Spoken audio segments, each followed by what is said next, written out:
Okay, so in this video I'm going to talk about veganism from a logical standpoint. The reason for doing this is that there's a common misbelief among the normal people that veganism is something extreme, something associated with irrational belief, just an emotional response created to animal slaughter. People think that vegans are some crazy people. That's not true, and I'm going to speak why I don't think so and why I strongly disagree with that.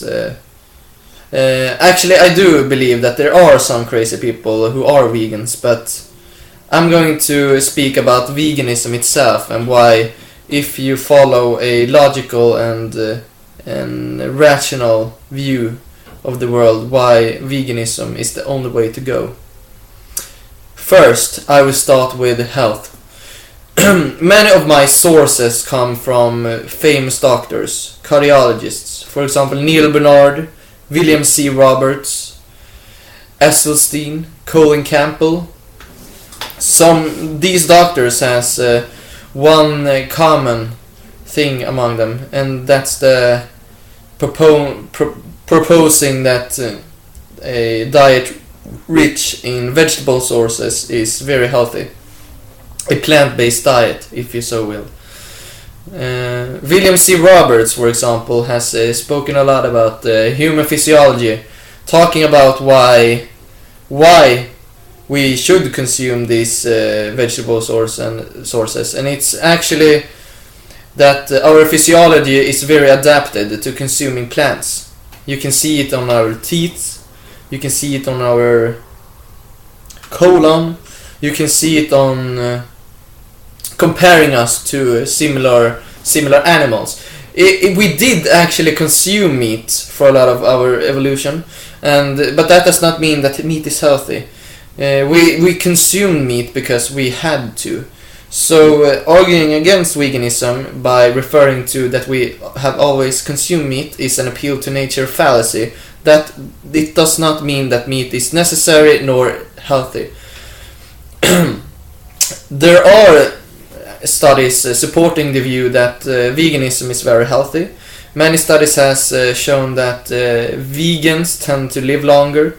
They don't tend to be overweight. They don't suffer from hypertension, cancer, diabetes, heart disease. It also protects against autoimmune diseases, being vegan. So this is also when controlled for lifestyle factors. So vegans tend to be very healthy. Some would argue against veganism by pointing to the nutrients you won't get from not consuming meat, but you could actually get all the nutrients you need from a vegan diet. B12 is the most common thing that people point out, and it's true. Most people get it from meat and fish, eggs, milk, but you could also get it from fortified foods. Actually, B12 is produced by bacteria, so it's not something you need to get from meat. And it's actually not that uncommon that normal people who also consume meat get B12 deficiency because of the bad absorption from the stomach and the intestines. So take a B12 supplement or consume soy milk and you will get B12. So another common argument against veganism is protein. That's you don't need protein. So you can get all the amino acids you need from beans, lentils, nuts and seeds, soy, hemp protein. These are full sources of protein. So you get all the amino acids you need, and actually vegetable protein is a lot healthier than animal protein, because animal protein, for example casein, has been linked to cancer by producing the IGF-1 levels in your blood.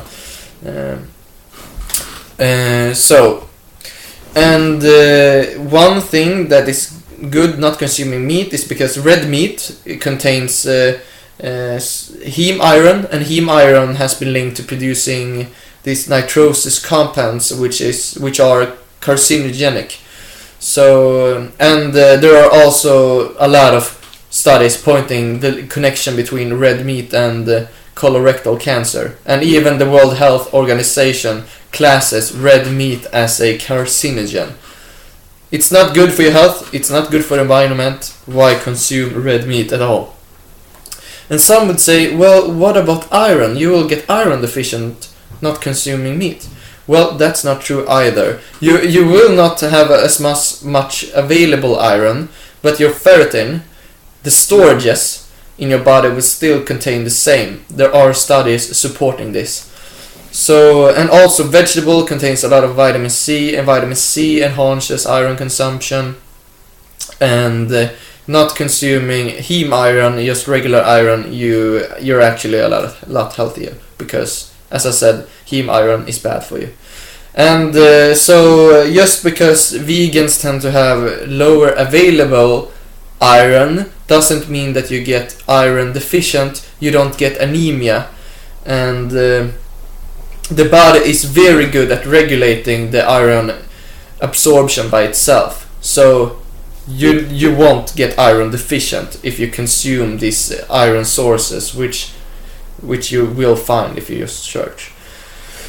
So another thing which the body is very good at adapting itself is producing omega fatty acids from these short chain fatty acids called ALA. So you can consume a lot of hemp seeds or chia seeds. You will produce omega-3 fatty acids by upregulating the production of elongases, and this enzyme producing omega-3 fatty acids from ALA. And there are studies supporting this. The body is very good at self-regulating itself. They saw that vegans didn't tend to have lower omega fatty acids compared to carnivores eating fish. So that's the health aspect. What about ethics? When talking about ethics, I have gotten a lot of inspiration from Peter Singer, and he is actually pointing to a very good argument for veganism, and that's the marginal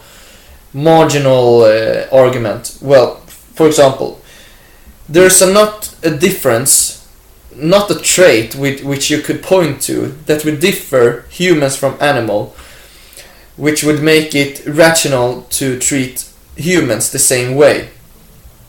Let's say you treat animals in a very bad way. You slaughter animals and you eat them. You wouldn't do that to a human. So you need to point to a difference between humans and animals, which would rationalize this behavior.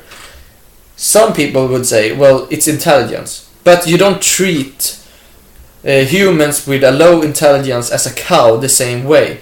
There are humans with cerebral palsy who have the same rights as normal people. So if you say that, okay, it's okay to kill animals because of their lower intelligence, then you have to argue for be able to kill humans with cerebral palsy if you're going to be logical consistent. So what I'm asking for here is name the trait which if absent in humans would rationalize treating the humans the same way as you treat animals. I have not found this trait myself, and those who are able to be logical consistent in this way tend to be psychopaths. So take a good close look at that argument and try to respond to it. So that's the main ethical argument for veganism.